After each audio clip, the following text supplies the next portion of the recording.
Hello and welcome to Lowy Institute Conversations. My name is Lydia Khalil and I'm your host for this week's episode. Last week, Anthony Albanese was re-elected as Australia's Prime Minister. The Australian Labor Party won a decisive victory, increasing their seats in Parliament despite early predictions that it would be a tight race.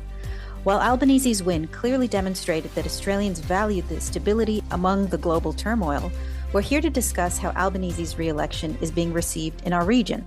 I'm joined by my colleague Susannah Patton, Director of the Southeast Asia Program, and Mihai Sora, Program Director of the Pacific Islands Program. Hi, Susannah. Hi, Mihai. Thanks for joining me. Hi, Lydia. Great to be here. So before we get into a second Labor government and how under Prime Minister Anthony Albanese would engage with the region, I want to talk to you first about his first term. When he was first reelected, there was a promise to focus more on the region and deepen engagements with initiatives like the Southeast Asia Investment Strategy, various defense pacts in the Pacific, initiatives like bolstering banking, new visa categories, among a whole host of other initiatives in the Pacific. Now, if both of you were to fill out a scorecard, how did the Albanese government do in his first term? Did the results match the ambitions and the initiatives that they announced? And Susannah, I might go to you first. Sure. Well, if we have to actually give a score like out of 10, I guess I would give the Albanese government a 7 or an 8 for its engagement with Southeast Asia. I think when they came in 2022, there was a view that the Morrison government really hadn't emphasised Southeast Asia very much. There had been some cuts to the aid budget in Southeast Asia. The effects of Australian broader strategic policy like AUKUS and so on were not always well received in the region. And so there was a bit of repair work to do. And the Albanese government did do a good job. Just sort of restoring a level of political contact. So the foreign minister in particular travelled to all countries in Southeast Asia except Myanmar. I think that's really welcomed. I think the effect of a recalibration on Middle East policy also was quite welcome in Southeast Asia. And then the Southeast Asia economic strategy, which you alluded to, is also well received in the sense that it's what countries are looking for.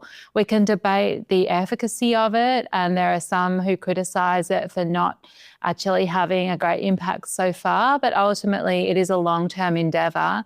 It describes itself as a 10-year strategy to increase investment from Australia in Southeast Asia, two-way economic ties. And so the fact that we now have another term of the Albanese government will give them another opportunity to actually deliver on that promise. Okay, so 7 out of 10, not bad. Mihai, how about you and how they fared the first term in the Pacific? Look, the Pacific would be the Labor government's second main foreign policy plank. You know, in 2022, when the Albanese government came in, that was immediately off the back of Solomon Islands finalizing a secret security pact with China. It raised alarm bells in Canberra, in Wellington, in Washington. There was global scrutiny over the changing geopolitical dynamics in the Pacific. And the view of Australia in the region was that Australia had been somewhat asleep at the wheel, not just under the previous government, but perhaps over the last couple of decades, doing too little to address development priorities, but also increasing security concerns and essentially leaving the gate wide open for another interested actor with a strategic intent in the region. So in comes China, gets some very early victories. In 2019, we saw the switch of diplomatic recognition from Taiwan to China in Solomon Islands, in Kiribati. There was one more to come, but essentially the ground was moving very, very quickly. So the Albanese government came out swinging. We saw Foreign Minister Penny Wong visit all Pacific Island Forum member countries. The very first objective would have been to re-establish Australia's commitment to Pacific countries. And then in the intervening years, we've seen some really substantial new policy initiatives from Australia in the Pacific around access to visas, a really wide expansion of the existing labour mobility scheme. And as you've said, this raft of security cooperation activities and agreements being signed left, right and centre. Basically, Australia was looking to plug any gap that they could see for that China would have otherwise exploited to increase its security presence in the Pacific. So If Susannah gave them a 7 to 8 for Southeast Asia, I'd say an 8 and 8.5. Okay, so high marks all around. But you both alluded to the fact that there's still a lot left to do. So obviously, huge engagement, a real step up in the level of engagement, but there's some things that they need to show in terms of efficacy, follow through. For this second term, what do you think they'll focus on now? What do you think the priorities will be in terms of regional engagement in the second term?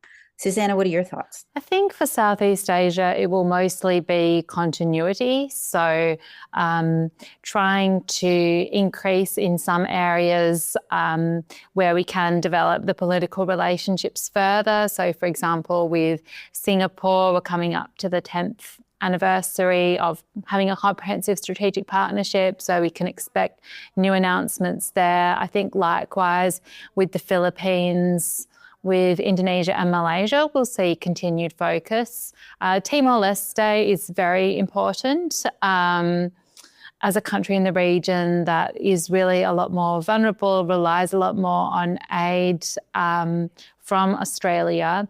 And one of the big, I suppose, unfinished business from the first term of the Albanese government was the ability to do a deal with Timor-Leste that would see agreement on how the gas resources from the Greater Sunrise gas field would be developed. The Timorese want them to be developed onshore in Timor-Leste, but there's a strong argument that that's not economically viable. And that wasn't really resolved under the previous government. And it's actually a really important issue because if Timor-Leste doesn't find a way of exploiting those resources, then they will run out of money within a decade or so, which would, from Australia's perspective, leave us with a very vulnerable country on our doorstep. So that's one piece of unfinished business that I think should be a high priority for this government. You talked about the efficacy of the economic strategy. Can you talk a little bit more about that and maybe how they might seek to bolster it in the second term? The economic strategy was an effort to encourage Australian businesses to focus more on Southeast Asia. It's a fact that that Australian investment in all of Southeast Asia is less than Australian investment in New Zealand. So there's an argument that our businesses are missing out on a big opportunity. The problem with making that a focus for government policy is that it lies outside government's jurisdiction. So although government can direct defence cooperation, it can direct diplomatic activity, it can't direct the private sector. And so far, the uptake from Australian business has been fairly tepid. There are good reasons, sort of structural reasons, why Australian businesses haven't been making risky bets in emerging markets in Southeast Asia. So this is the first time that real resources have been put behind changing that, but it really remains to be seen what will be delivered. Right. So it's only a matter of incentivization rather than direction. So Mihai, what about the Pacific? What do you think the focus will be in a second Albanese term? Look, the priority for Australia in the Pacific is to create that strategic insulation, to reinforce the regional balance of power as it's formally articulated. Now, whether that's through bilateral security agreements, obviously Australia would be chasing a regional security declaration of some kind, something a little bit more forceful and more clear-cut than what we've had so far. The state of play is that we're seeing some really clear limitations to the United States' ability to project political interest and strategic power and presence in the Pacific, particularly in the South Pacific. So, the US under the Biden administration set some pretty high expectations with their Pacific counterparts for a renewed US presence in the region. Now we're seeing a lot of that sort of melt away before it's even arrived. So it's not so much that they're creating a gap, although there is some gap with the scuttering of a number of USAID programs. But there is a gap in that narrative, this narrative of maintaining the rules-based order. And the challenge for the Australian government for this term will be articulating to Pacific countries how they connect with the international rules-based order. It's not immediately obvious that Pacific countries have been beneficiaries of that rules-based order This is a post-colonial environment, in some cases post-conflict as well, internal conflict, that is. So there's a lot of socialization of these grand sweeping narratives that has to happen, as well as some real practical next steps for Australian diplomacy. So right off the bat, the Albanese government will be looking to lock in a defense treaty with Papua New Guinea. Now that would mark a significant escalation, elevation in security ties between the two countries. It would be somewhat unique in the South Pacific, and it would mark a security, I won't say alliance, because I think, that might scare the fish, as it were, but that is essentially what Australia would be after. It would mark a defense treaty between the two largest countries in the South Pacific, so a priority for the Albanese government. It's also a priority for the Papua New Guinean government, who are very much focused on boosting their own internal security as well as their defense sector. And of course, Australia will be bidding to co-host COP31, so major climate summit with Pacific countries for next year. That's not locked in yet, but we should find out by mid this year whether or not Australia is successful in that bid. Climate change, of course, is the number one security and economic priority for Pacific countries. So winning that bid and then getting the hosting of it right will be flagship objectives for the Albanese government this term. So, Susannah, I might ask you about Indonesia. There's a tradition that the first bilateral trip is taken by an Australian Prime Minister is to Indonesia. We had news reports this week where the Indonesian president released some video of the first call that he made with Prime Minister Albanese when he was first reelected. A little bit of a breach of protocol, but interesting nevertheless.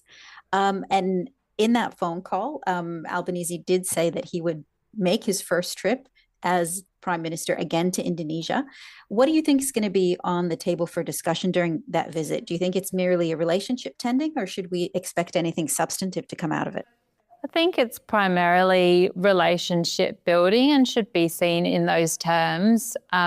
Albanese broke with long-standing tradition last October when he didn't attend President Prabowo's inauguration, which I think was quite disappointing because those opportunities for high-level leader-led diplomacy, which is symbolic, they actually really matter, I think. There's not that many opportunities to make those kind of symbolic gestures. And so to me, making a first visit to Indonesia makes a lot of sense. So I expect it will really be about consolidating the relationship with Prabowo primarily. He has consolidated a lot of power over foreign policy in his own hands. So this is different to the previous administration that we had of President Jokowi, where he delegated a lot of power to the foreign ministry in particular. We're in a different environment now. And so I think it's particularly important that the Australian Prime Minister be able to raise a wide range of issues with Indonesia's president. Can you talk to us a little bit more about that difference between the two Indonesian presidents in terms of their holdover foreign policy, in what direction they might take it in, and then also what that implications might have for a second-term Labor government? Sure. Well, I think we're still really yet to see how this is going to shake out in Indonesia because Prabowo is only 6 months into his administration and it's been fairly tumultuous in the sense that there have been a lot of conflicting signals on foreign policy. So on the one hand, we've seen times when there's been a more robust approach to defending Indonesia's maritime rights, against incursions from China in the Natuna Sea. But then at the same time, President Prabowo made a visit to Beijing, which really gave away a lot of long-standing Indonesian positions in a way that was quite, I think, disappointing to many, including inside Indonesia. So that's been a fairly kind of turbulent ride. And then, of course, during the election campaign here, we had the news about growing Indonesia-Russia defence cooperation, which is a serious issue for Australia. So I think we're really yet to see how this is going to play out. But that's all the more reason why we should have that level of direct strategic conversation where we can. And that is a point of difference as well with President Jokowi. I mean, you asked how things are different. Jokowi wasn't interested in foreign policy per se. He was primarily interested in economics, in attracting investment into Indonesia. And he didn't really have a lot of patience for these kind of conversations about the strategic dynamics that our region is facing, or superpower competition, or these kind of things. And I think with Prabowo, I think we're yet to see how his own views form on this, but at least he may be more receptive to that kind of conversation with Australia. So you mentioned about Indonesia playing a part in the election campaign before we saw the results, where we had, I believe it was Jane's, a defense research website, reporting that Russia was seeking to base long-range aircraft in the Indonesian province of Papua. Now, Indonesia has ruled out the possibility, but as you mentioned, it does have a long-term strategy of pursuing closer military ties with Moscow. But I wanted to ask you a little bit more. What interest does Australia have, and what role would it have in blunting Indonesia-Russia ties? Why would that be something that would be problematic for Australia? Well, I think Australia has an obvious strategic interest, both in the Pacific and in maritime Southeast Asia, in not having a hostile power with the ability to project force against Australia from our near approaches. So that's a kind of a historic element of Australian strategic policy, which applies both in the Pacific and Southeast Asia. And I think in some ways the reason why the opposition seized on the news about the Russia-Indonesia deal was actually memories of what Mihai mentioned, which was the 2022 Solomon Islands-China security deal, even though these are two very different situations. So there's no doubt that Australian interests are affected by Indonesia-Russia, Indonesia-China Defence Cooperation, and that we should be wary about these things. But we need to be very realistic about what is our ability to influence these matters that are decisions taken by sovereign countries, in this case, the fourth most populous country in the world, a country which sees itself as having more international power and influence than in the past. And the kind of mentality that we might have had in the past, that this in some way reflects a failure of Australian foreign policy, I think really misunderstands the changing relativities between Australia and Indonesia. So, Mihai, I wanted to ask you, in the Pacific, there's been a longstanding strategy of strategic denial by the United States and Australia working in concert, a strategic denial to deter China from getting a foothold in the region. I think you used the term earlier in the podcast of strategic insulation of the Pacific. But now you have the Trump administration upending this strategy, as it has many other things, because even though the Trump administration has stated that it has a goal of aggressively countering China's global influence, on the other hand, it's pursued policies that may in fact provide opportunities for China, particularly in the Pacific. So, for example, the Trump administration has alienated Pacific leaders with the tariffs, with foreign aid cuts, and also his administration's retreat in terms of tackling climate change, all of which is really important critical issues for island nations. So can you talk to us a little bit about that, and specifically whether this will make Australia's task of holding the line against Chinese influence in the Pacific all that much more difficult? Absolutely. It will. You know, we had, under President Biden, we had a second US pivot to the Pacific. Under President Trump, we've seen the US turning its back again on the Pacific. So the pivot has become a pirouette. The US has gone full circle around the Pacific, raising expectations on climate change, on economic engagement through their aid program as well. There was even business forums encouraging US business activity into the South Pacific and looking to provide opportunities for Pacific countries to export into the US. Now, some, they have burgeoning export markets, but of course, those tariffs will hit those countries hard, speaking in particular about Fiji. Where there was the scope or the ambition for greater US Pacific engagement, that has evaporated very, very quickly under President Trump. Security-wise, the vacuum there, it's really in the narrative. The narrative that Australia for years now has been trying to build in concert with the Pacific is to provide a version of the rules-based order, this complex, sometimes amorphous international system, trying to convince Pacific countries that they are stakeholders in the status quo to a degree, that they are stakeholders in that international system and beneficiaries from it. Now you have the US sending signals that are really quite insular, that are prioritizing a very narrow definition of US national interest above all else. And remarkably, the regional security status quo, which had been in the US interest, the US seems to be walking away from that, at the very least, in the South Pacific. So, more of that burden sharing, more of that burden is going on to Australia's shoulders. I think the key point for this government, for the Albanese government for this term, is, of course, Australia's relationships with Pacific countries are independent of US equities in the region.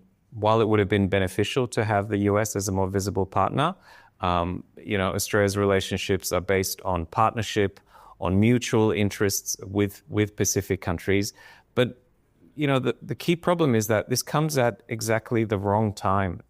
Climate change is increasingly costly and problematic. Transnational crime is affecting Pacific countries in more acute ways. You have transnational criminal drug syndicates taking root within Pacific Island countries. Almost daily cyber attacks, online scam attacks against individual members of the community. So the cost of security is increasing. And so the expectation on Australia is increasing at a time when, of course, Australia's own domestic context puts a great deal of pressure on any sitting government to meet domestic economic and security needs as well. So this makes it harder. The region is becoming less secure. The cost of security is higher, and there's less potential new money that the new government can throw at the region to support existing and growing challenges. Well, thanks, Mihai. That's certainly a sobering view, but thank you. And thank you, Susannah, also for talking to us about the regional reflections that they would have with the next Albanese government, and also the work that's left ahead to do. Before I let you guys go, could I ask you, maybe Susannah, I'll start with you. Could I ask you, if you had one piece of advice to give to the incoming government in terms of their dealings with the region, what would it be? I think two pieces of advice. The first is that although we might be tempted just to view Southeast Asia in terms of our own bilateral engagement with the region, we also need to be thinking about how broader global policies like on the Middle East or defence cooperation with the US will resonate in Southeast Asia. And then relatedly, I think sometimes Australia tends to overestimate the degree to which Southeast Asian countries agree with us when it comes to issues around the US and China or the strategic competition that we're facing. I think it's really important to remember that actually there is a degree of strategic divergence in our approaches between us and countries in Southeast Asia, and we need to be mindful of how we manage that. And Mihai? Look, in a lot of ways, that applies to the Pacific as well. When we're looking for strategic alignment with Pacific countries, I think there'll be some sympathetic responses, particularly from governments in Papua New Guinea and Fiji, but it would be a stretch to say that that's consistent across the region. I think the new government should focus, as it has been doing, on building relationships that are self-evidently in the mutual interests of both partners, rather than expecting the right political signals to come from Pacific countries. I think also perhaps a little bit left of field, but Pacific countries are extremely conscious of Australia's own internal national relationship with First Nations communities and the First Nations history in Australia. Appointing an ambassador for First Nations was a really bold and a really strong move, both in terms of resolving Australia's own internal tensions, but projecting a more honest, a more accurate reflection of Australia's history to its immediate neighbours, to our Pacific countries. So, I would hate to see that position languish. I would love to see it empowered to deliver the diplomatic dividends that it can do, but also to enable Australia to have more honest conversations about difficult topics with our Pacific countries. Now, it may not be a matter of national security, but we're talking about relationships in the region, and this is a fundamental sort of dark spot in Australia's own history. And it's a topic that is usually avoided in diplomatic conversations with our Pacific countries, which a lot of our Pacific counterparts find quite baffling. They're in many ways, they're curious to know, and they want to see how Australia is looking to build its own relationships with First Nations communities, because, they'll be thinking, they'll be comparing Australia's progress in that respect with Australia's own approach to them as potential diplomatic partners. Mihai, Susannah, thanks for taking the time to walk us through the regional reactions to the incoming Albanese government, and also talking us through the ongoing efforts and challenges for Australia, both in Southeast Asia and the Pacific. You've been listening to Lowy Institute Conversations. This episode was produced by Nigel Taylor. You can listen to past episodes at lowyinstitute.org, on YouTube, or wherever you get your podcasts. Thanks for joining us. Until next time.